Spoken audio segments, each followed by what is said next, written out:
مرحبا أهلا النوالي. السلام عليكم ورحمة الله وبركاته. الحمد لله الذي هدانا للقيام بعبادته وشرع لنا أفضل الشرائع والأحكام. أحمده سبحانه وتعالى وأشكره على آلائه العظام ونعمه الجسام. أشهد أن لا إله إلا الله وحده لا شريك له الملك العلام، وأشهد أن سيدنا محمدا عبده ورسوله سيد الأنام، وعلى آله وأصحابه والأئمة الأعلام. أما بعد، قال المصنف رحمه الله ورضي الله تعالى عنه وأرضاه، ونفعنا به وبعلومه وأمدنا بأسراره وأعادنا من بركاته في الدارين. رضي الله عنكم. الإكراه بأن يكره على إخراج الصلاة عن وقتها فيعذر في ذلك إذا توفرت شروط الإكراه. Alhamdulillah, puji syukur kepada Allah, salawat salam kepada Nabi tercinta Nabi Yuna Muhammad sallallahu alaihi wa barak wasallam beserta seluruh sahabat beliau, kerabatnya dan umatnya.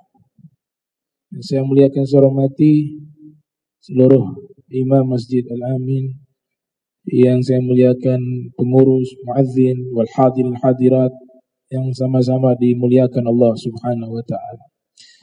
Kita sampai ke uzur salat bagian akhir, yaitu al-ikrahu, dipaksa. Ya, dipaksa. Yaitu dipaksa kita hingga keluar waktu salat. Jadi ada orang maksa kita untuk tidak sholat misalnya, maka itu masuk uzur. Fayu'dharu fi dzalika. Hal itu dianggap sebagai uzur. Idza tawaffarat syurutul ikrah. Apabila syarat-syarat dipaksa itu terpenuhi. Dan ini bukan hanya berlaku dalam masalah bab sholat. Dipaksa untuk melakukan hal yang haram, ya, dipaksa melakukan hal yang tidak disukainya, masuk kepada kaidah ini. Dan ini jadi kajian khusus di dalam ilmu fikih, disebut dengan bab al-ikrah. Nah, nanti hukumnya insyaallah pertemuan berikut kita jelaskan secara rinci tentang hukum fikihnya. Sekarang kita bahas pengertiannya di sini terkait masalah solat, ya, uzur solat. Nah, al-ikrah ini dia punya syarat. Jadi tidak serta-merta dipaksa kemudian kita melakukan hal yang haram karena sebab dipaksa, atau meninggalkan sholat karena dipaksa. Kata dipaksa di sini bisa bermacam-macam, ya. Bisa ada orang yang maksa kita, kalau tidak membahayakan diri kita, atau membahayakan anak kita, istri kita, dan seterusnya, atau mengancam, itu masuk paksaan juga. Ada juga dipaksa karena apa? Keadaan. Keadaannya terpaksa.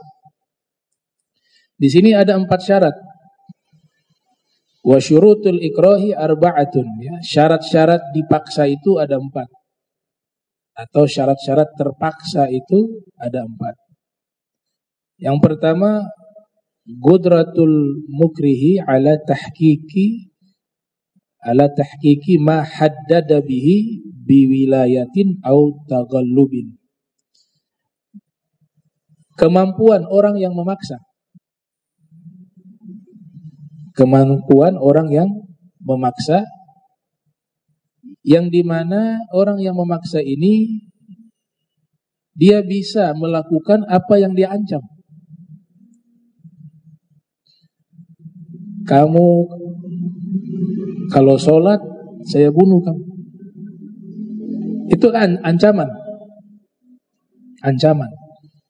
Nah, kita yang diancam percaya, yakin bahwa ancaman itu bisa dia lakukan. Bukan hanya sekedar ancaman yang kosong. Maka di sini dikatakan jika kekuatan orang yang memaksa itu dia mampu mewujudkan apa yang ia ancam. Karena dia memiliki biwilayah, mungkin dia punya kekuasaan, jabatan. Yang dipaksa orang lemah. Ya, terjadi di Spanyol waktu itu. Ketika invasi dari bangsa Eropa menyerang Spanyol. Yang waktu itu adalah wilayah kaum muslimin. Mereka dipaksa. Kalian hanya diberikan pilihan. Mau tetap tinggal di sini tapi murtad dari agama Islam, atau yang kedua kalian terusir keluar dari Andalus. Kalau kalian yang pilihan yang ketiga tidak mau keluar dari Andalus dan tidak mau murtad dari agama Islam, maka kami akan membunuh kalian. Nah, itu kekuasaan lewat wilayah. Dia gak bisa apa-apa. Atau tagallubin. Tagallubin di sini contohnya adalah mungkin dia orang tuanya gak beres, gak benar. Anak soleh, orang tuanya mohon maaf pemabuk, suka main judi. Kalau lihat anaknya sholat dipukul dan seterusnya. A'udzubillah min dzalik. Nah, ini dia meninggalkan sholat pada waktu itu atau sholat sampai keluar waktu, dia masuk uzur. Ya. Itu syarat pertama.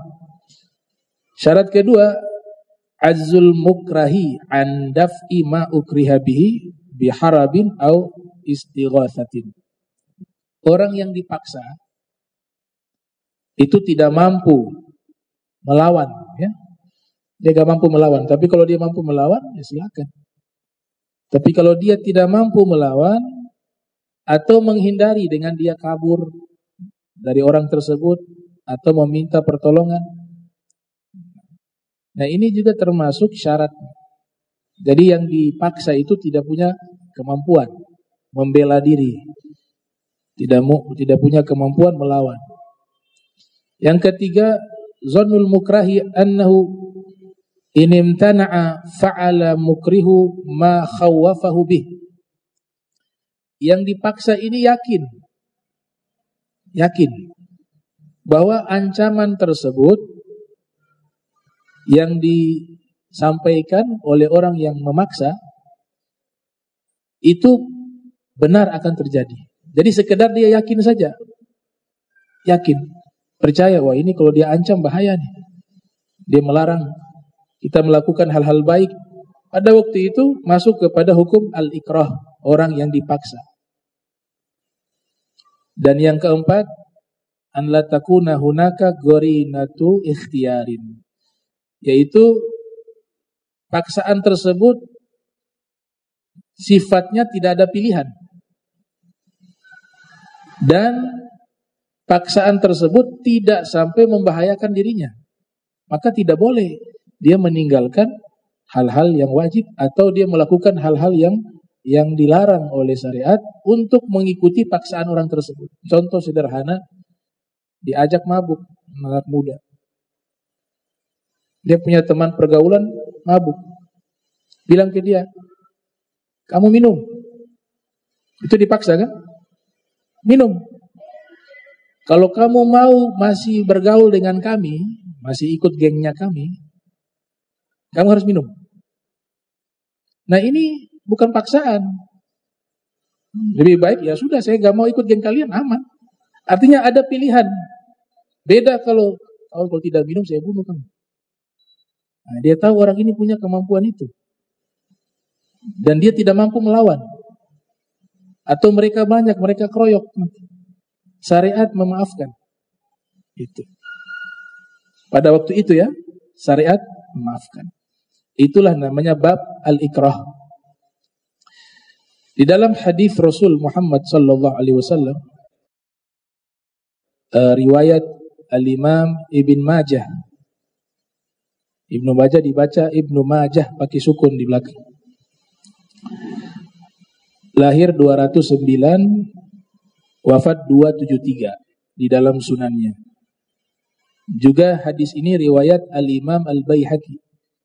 Lahir 384 Hijriah, wafat 458 Hijriah. Di dalam kitab As-Sunan Al-Kubra.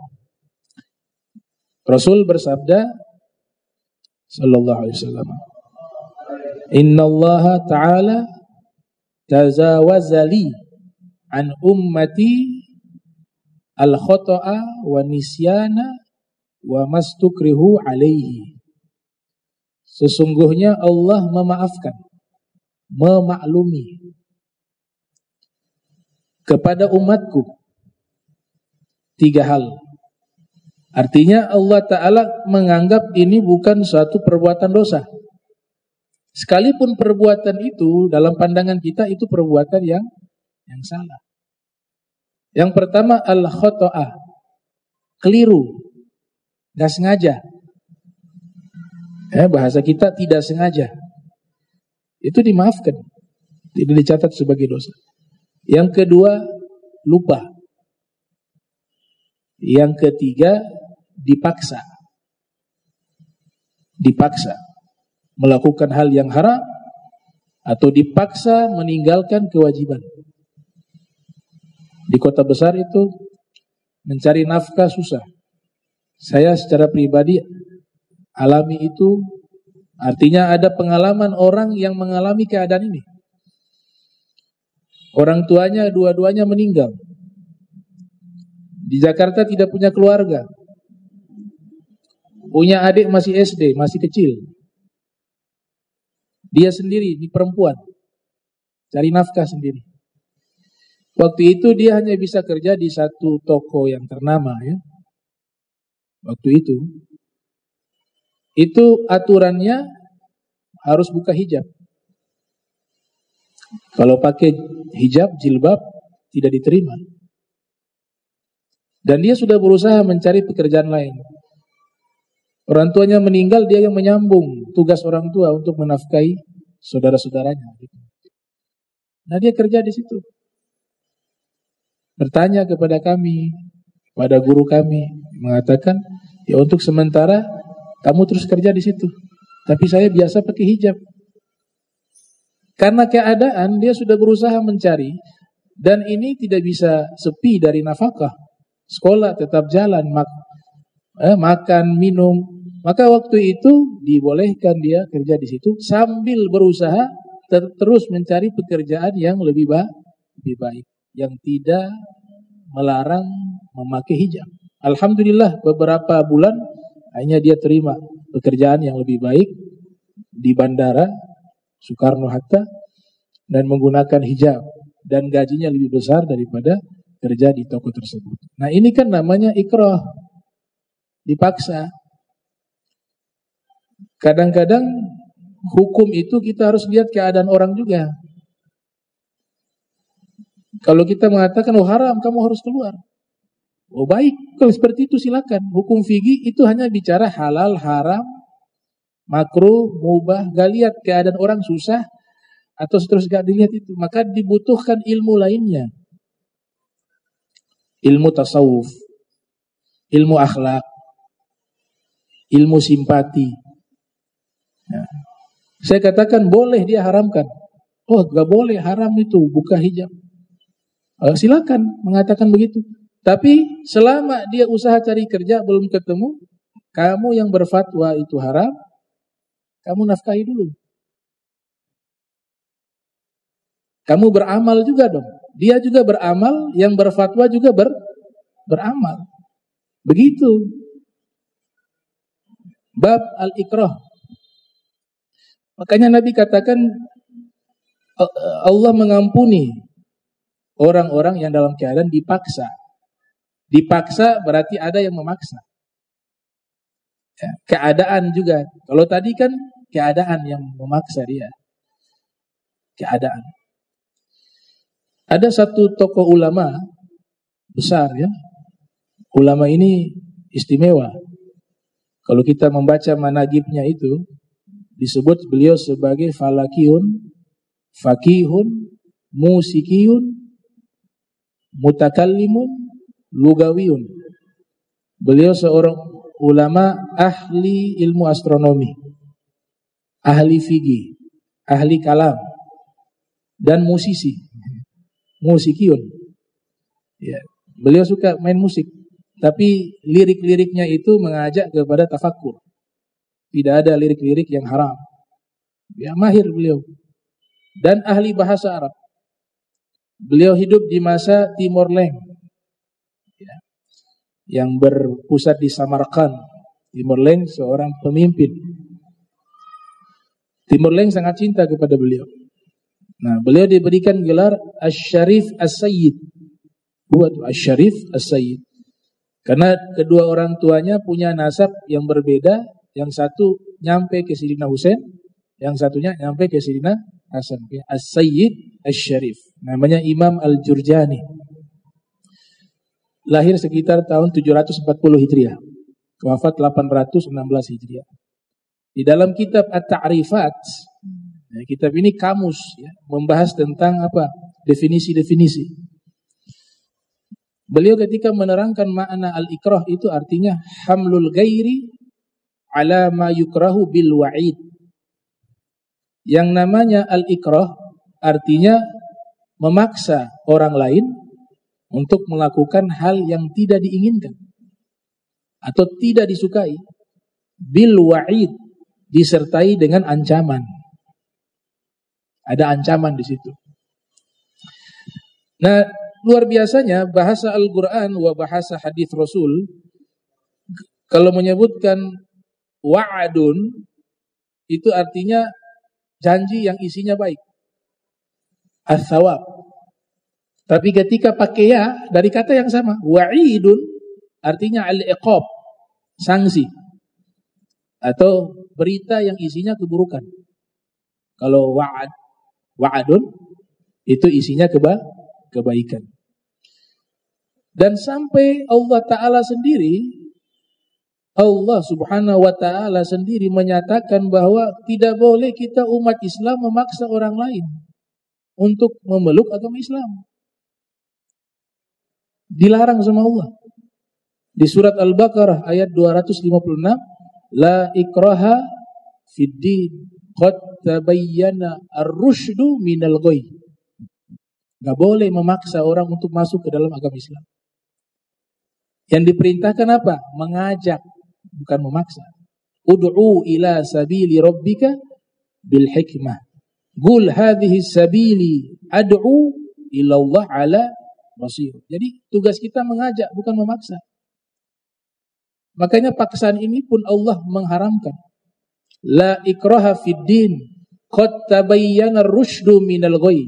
Sungguh agama Islam ini sudah jelas kebenarannya dari penyimpangan, dari kesesatan. Nah, inilah kaidah yang nanti ulama-ulama seperti Burhanuddin Az-Zarkashi, beliau mengarang satu kitab berjudul Al-Manthur fil Qawaid.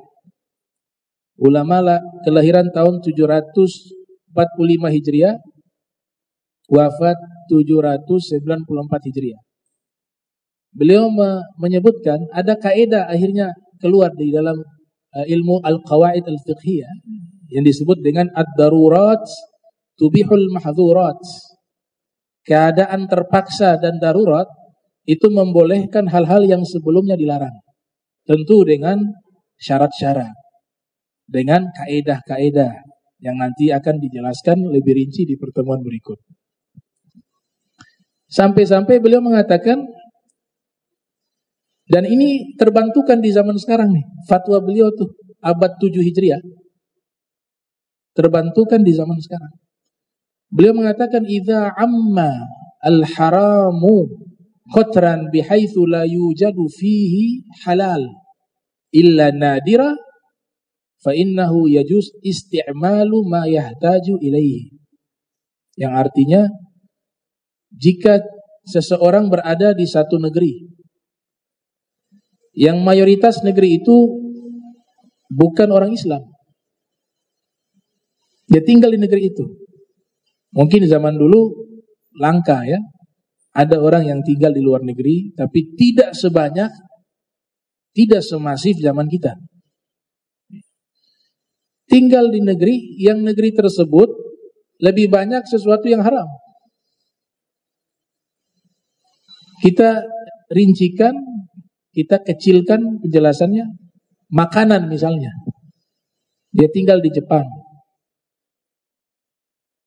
Wah, dia cari makanan yang halal susah. Susah.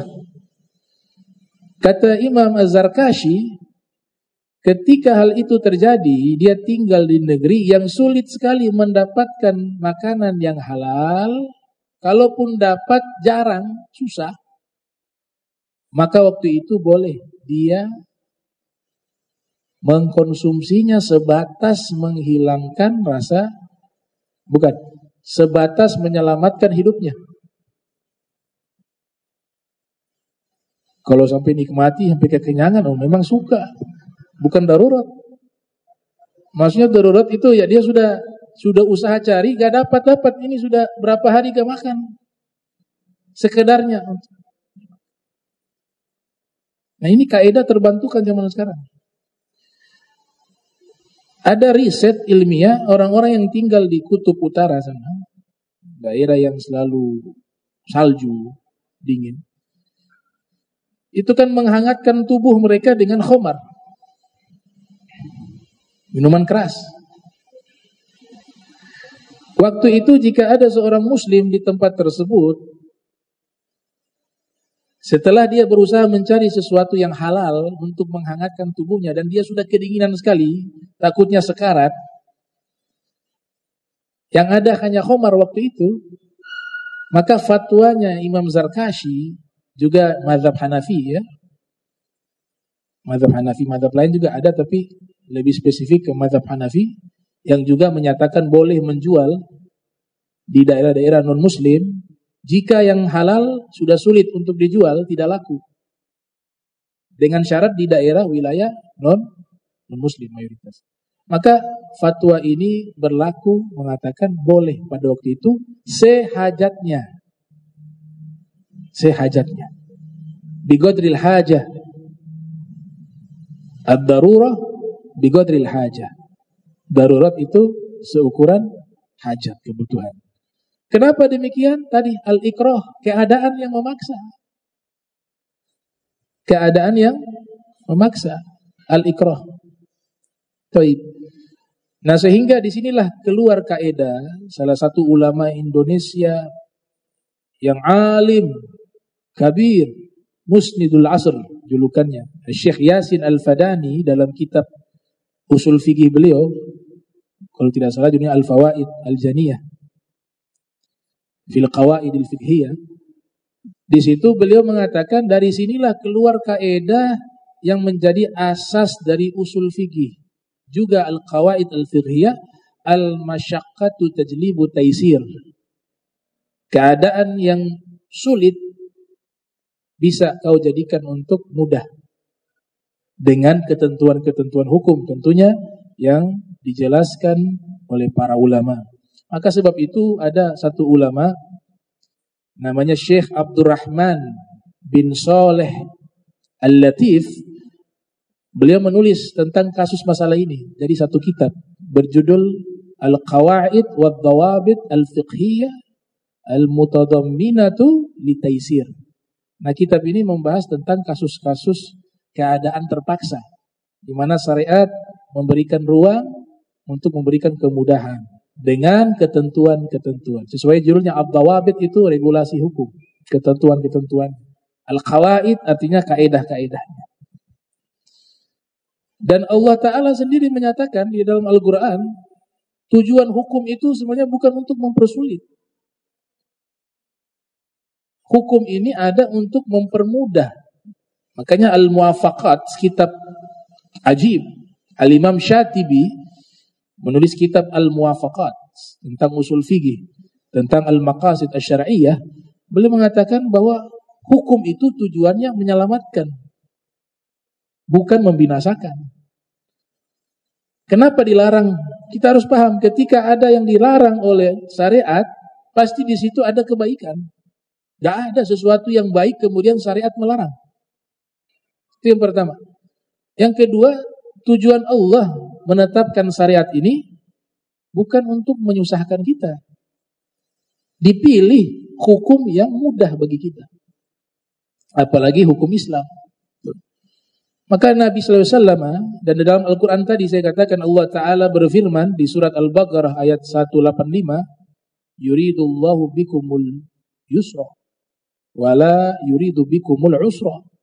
Allah menginginkan kepada kalian kemudahan, tidak Allah inginkan kepada kalian kesusahan, kesulitan, tidak. Dulu Nabi utus tuh beberapa sahabat. Ini hadis riwayat Abu Daud di dalam sunannya, yang lahir 202, wafat 275 Hijriah. Dan hadis ini hadis sahih. Nabi mengutus Sayyidina Ali bin Abi Thalib dan juga Sayyidina Abu Musa al-Ash'ari dan Sayyidina Muaz bin Jabal. Tiga-tiganya diutus ke Yaman. Sayyidina Ali di Son'ah, Abu Musa al-Ash'ari di Zabid. Kemudian Muaz bin Jabal di Ta'is. Dan masjid ketiganya masih ada sampai sekarang. Nah itu Nabi berpesan sebelum diutus. Makanya lafaz hadisnya itu bentuknya jamak. Kata perintah tapi lafaznya kalian. Yang Nabi ajak bicara itu kalian, berarti apa? 3 orang atau lebih dari 3 orang. Tapi kalau asbabul wurud, Al-Imam Hamzah dalam kitab Al-Bayan wa Ta'rif tentang asbabul wurud mengatakan itu Nabi sedang berbicara kepada 3 sahabat tersebut yang akan diutus ke Yaman untuk berdakwah. Apa pesan Nabi? Basyiru wala tunaffiru, yassiru wala tu'assiru. Kalian kalau datang ke sana dakwah, kasih kabar gembira. Jangan menakuti-nakuti mereka. Dan kalian kalau sampai ke Yaman berdakwah, berikanlah yang mudah-mudah dulu. Jangan kalian menyampaikan hukum-hukum yang nanti sulit bagi mereka. Jadi disuruh apa? Bertahap. Inilah namanya marahilu dakwah. Tahapan-tahapan di dalam berdakwah. Dan itu caranya Allah. Allah mengharamkan khamar tidak langsung satu ayat turun langsung haram, tapi bertahap. Itu sebenarnya ada kesan bahwa dakwah itu bertahap. Karena ini mereka baru terima Islam. Yang penting yang pertama mereka terima dulu Islam ini. Maka di dalam riwayat yang lain Nabi katakan, kalau mereka kau lihat sudah terima Islam, kamu lihat, oh sudah siap untuk kewajiban sholat. Mulai sampaikan. Nah, ada kewajiban sholat. Begitu. Nanti lihat sholatnya sudah dilaksanakan, sudah biasa, mereka sudah terbiasa dengan sholat 5 waktu. Tambahkan. Jadi yang diawali wajib dulu, jangan sunnah. Jangan. Itu sholat 5 waktu ada tahajud. Ya. Terus ada sholat duha. Nah, itu ada lagi syuruk. Ada istikharah. Ada sholat. Mundur dia. Dia bilang baru sunnah ini, baru sholat banyak ini. Jadi yang diawali apa? Wajib dulu. Sholat 5 waktu. Kemudian apa? Oh lihat mereka sudah siap. Zakat. Zakat. Setelah itu puasa. Setelah itu haji. Sesuai urutan arkanul Islam itu. Nah itu caranya Rasulullah SAW. Ya. Ingin menyampaikan risalah dengan hikmah. Dengan bijak. Dengan ilmu. Subhanallah akhirnya Islam diterima. Di Zabid Islam diterima. Di Ta'is Islam diterima. Di Son'ah Islam pun diterima. Ya. Imam Ali bin Abi Thalib. Dan masjidnya itu kalau zaman sekarang pakai Google Map, satelit itu. Yang Nabi sudah pilihkan lokasi untuk kalian bangun masjid. Kata Nabi kepada mereka. Itu sejajar. Ya, Son'a sejajar dengan Zabid dan Ta'is ya. Maksudnya 3 ini sejajar. Sejajarnya dengan Ka'bah. Pakai Google-nya Allah. Satelitnya Allah lebih canggih daripada Google-nya manusia. Satelitnya manusia. Itu 1000 tahun lalu. Akurat. Akurat.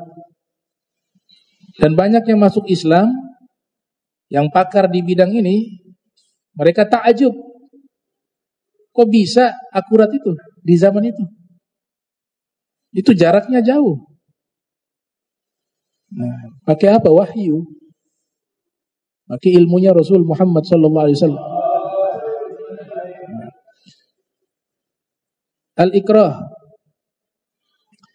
Nah, paksaan ini memang ada orang punya tingkatan iman masing-masing. Mi'yarul iman ya, mi'yarul iman. Ada barometer iman, masing-masing orang beda-beda. Al-iman anwa' bervariasi. Ada yang memang memilih mempertahankan iman walaupun nyawa dikorbankan. Wah, ini dahsyat. Dan ini kasusnya banyak. Kalau kita membaca sejarah misalnya Masyitoh. Masyitoh ini bukan nama tapi profesi. Jadi Masyitoh itu tukang sisirnya anak Fir'aun. Makanya dalam kitab-kitab tarikh wal hadis disebut Masyitotu ibnati Fir'auna. Masyitoh itu tukang sisir anak perempuannya Fir'aun. Nah, sekali lagi, ini yang perlu dikoreksi. Bahwa Fir'aun itu tidak memiliki anak dari Asia binti Muzahim. Itu bukan anaknya Asia binti Muzahim. Asia itu gadis. Allah jaga. Ya. Bahkan beberapa keterangan mengatakan tiap kali, mohon maaf, Fir'aun ingin meniduri Sayyidah Asia bintu Muzahim, impoten. Sehingga gak bisa disentuh. Sampai meninggal. Dan dalam riwayat, Asia bintu Muzahim ini nanti juga akan dinikahi oleh Nabi kita Muhammad SAW. Fil jannah.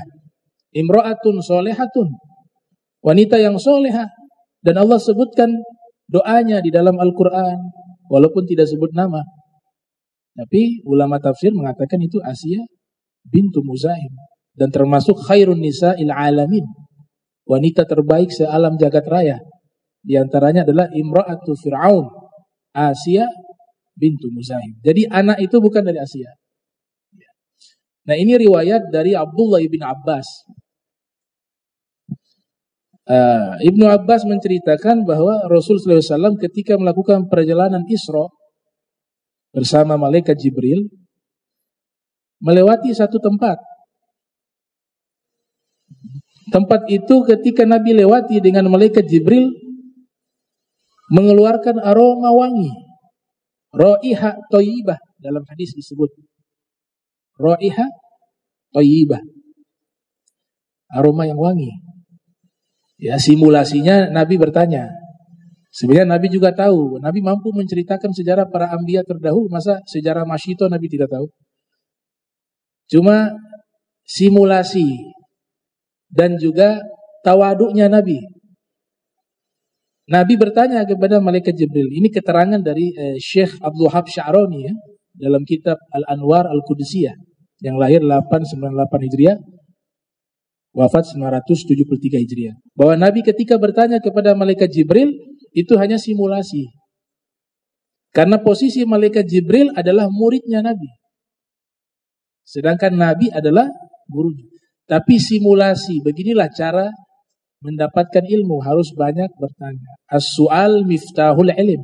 Ya, bertanya kuncinya ilmu. Fas'alu ahla dzikri in kuntum la ta'lamun. Bertanyalah kepada orang yang berilmu jika kamu tidak mengetahui. Itu sebenarnya simulasi. Atau yang kedua, Nabi punya akhlak. Sekalipun Nabi itu berilmu, bahkan ilmu Nabi lebih hebat daripada orang yang Nabi bertanya, tetap Nabi tunjukkan ketawaduan. Sekalipun saya lebih alim, saya juga harus bertanya kepada orang tersebut. Mungkin ada pandangan-pandangan yang berbeda. Atau mungkin ada ilmu baru bagi orang lain yang mengikuti cara ini. Bukan ilmu barunya Nabi Muhammad SAW. Rasulullah punya ilmu sudah mentok, sudah gak ada lagi. Gak bisa ditambahkan lagi, sudah full. Makanya Nabi bertanya, wahai Jibril, ini bau apa?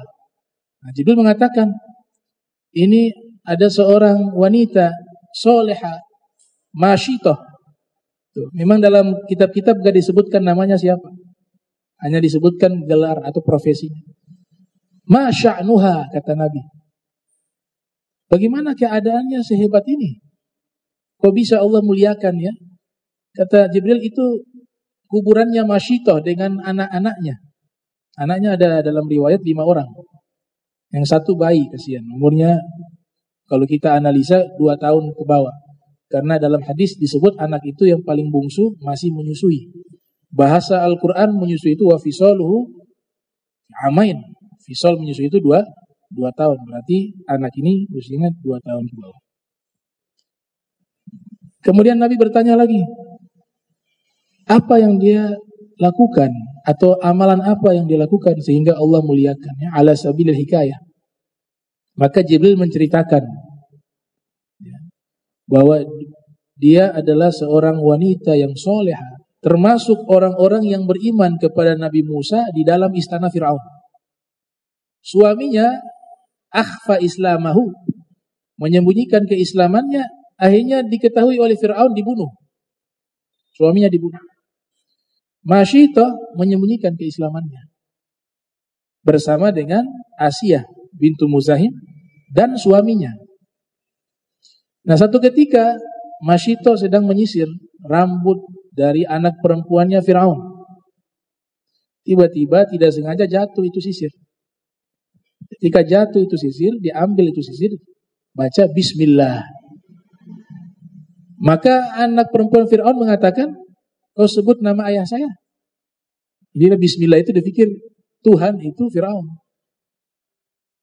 Kau sebutkan Tuhan itu ayah saya dengan lafaz Bismillah. Dia mengatakan, la, walakin Rabbi wa Rabbu abika. Tidak. Ini yang saya sebut Allah, Tuhanku dan Tuhan ayahmu. Fir'aun. Ini Fir'aun bukan Tuhan.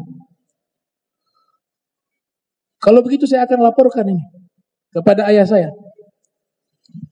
Kata Masyitoh, silakan kau laporkan. Dilaporlah kepada Fir'aun bahwa ini dia sudah mengakui Tuhan yang lain. Dia menyebut nama Tuhan yang lain, bukan engkau wahai ayah. Dipanggillah Masyitoh menghadap Fir'aun. Inna laki robban gairi. Apakah ada Tuhan selain aku? Kata Fir'aun. Masyitoh dengan keteguhan tsabat fil iman, ia mengatakan, na'am, ada Tuhan, kau bukan Tuhan. Yang saya sebut Rabbi wa Rabbuka, Allah. Tuhanku dan Tuhanmu itu Allah, itu yang saya sebut, bukan kamu. Marah ini Fir'aun. Dalam riwayat yang lain dipaksa. Ini saya bilang tadi bab al-ikrah, dipaksa. Dikasih kesempatan. Diambil itu wajan yang begitu besar, kata Imam Ibnu Athir dalam kitab An-Nihaya, itu wajan diisi minyak. Dan wajannya sangat besar. Kemudian dipanaskan, mendidih tuh minyak. Fir'aun memerintahkan kumpulkan seluruh anak-anaknya. Dari 5 orang dikumpulkan. Kata Fir'aun, saya berikan kesempatan. Kalau kamu murtad dari agamamu itu, yang mengakui Allah sebagai Tuhan, maka saya bebaskan kalian.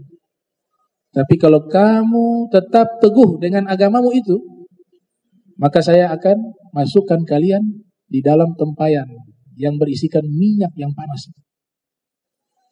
Wah, ini tidak main-main. Ini wanita luar biasa. Nabi ceritakan. Malaikat Jibril ceritakan. Nabi ceritakan. Anak di depan.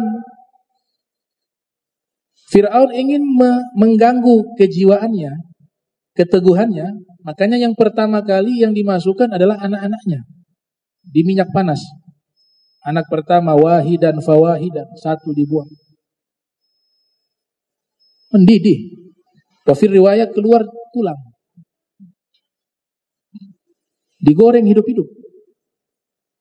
Seorang ibu tetap gak bisa lihat anaknya seperti itu, menangis. Bagaimana wahai Masyito? Tetap dengan agamamu. Tetap saya dengan agamamu. Anak kedua dimasukkan. Anak ketiga dimasukkan. Anak keempat meninggal semua. Digoreng hidup-hidup. Tinggal anak yang bungsu, masih bayi. Ketika digendong tuh anak yang masih bayi itu, dia lihat mulai hatinya tidak tega ya, karena anak masih bayi. Ini kalau anak bayi juga dibunuh memang bukan manusia. Bahwa hewan buas juga masih dikasih hati itu. Kata Fir'aun, bagaimana? Ini yang terakhir.